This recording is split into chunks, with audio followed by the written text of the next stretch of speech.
In the vast and desolate land of Midian, far from the bustling cities of Egypt, a man named Moses tended to the flock of his father-in-law, Jethro. 40 years had passed since Moses, once a prince of Egypt, had fled into the wilderness. Once he had walked the halls of Pharaoh's palace, but now his life was one of solitude and simplicity.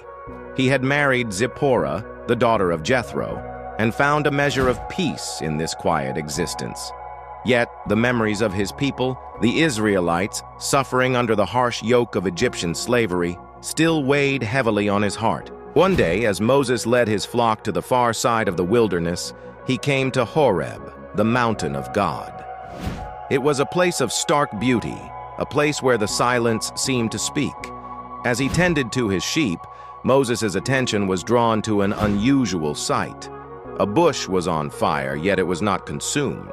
Flames danced and flickered within the branches, but the bush remained whole, untouched by the blaze. A voice, deep and resonant, echoed from the heart of the burning bush, calling Moses by name. The voice commanded Moses to remove his sandals, for he was standing on sacred ground.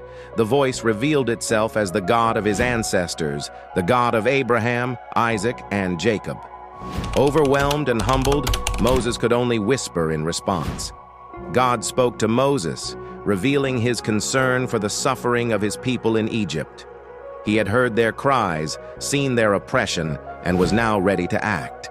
God recounted the suffering of the Israelites, their cries for deliverance, and his plan to bring them to a land of abundance. And then God gave Moses a mission, a task that would change the course of history. Moses, filled with doubt and fear, questioned his own ability to undertake such a momentous task. God reassured Moses of his presence and promised a sign to confirm his divine commission.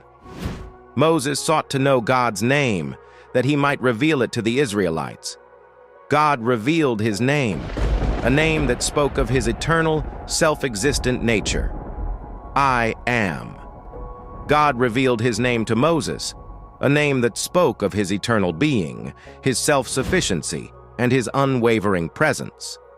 It was a name that would inspire awe and reverence, a name that would become synonymous with the God of Israel. God outlined his plan. Moses was to gather the elders of Israel, confront Pharaoh, and lead the people to freedom. Despite God's assurances, Moses remained hesitant. He expressed his doubts and fears, his sense of inadequacy for the task that lay before him. God performed miracles to demonstrate his power and to reassure Moses that he would be with him.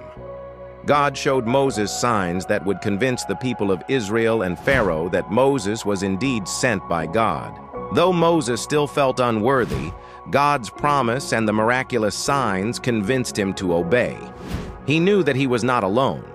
God would be with him, guiding him, empowering him, and speaking through him.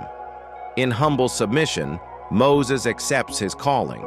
And so Moses, the humble shepherd, was transformed into a leader, a deliverer, chosen by God to lead his people out of bondage and into freedom. The burning bush, a symbol of God's presence, power, and holiness, marked the beginning of a journey that would forever change the course of history.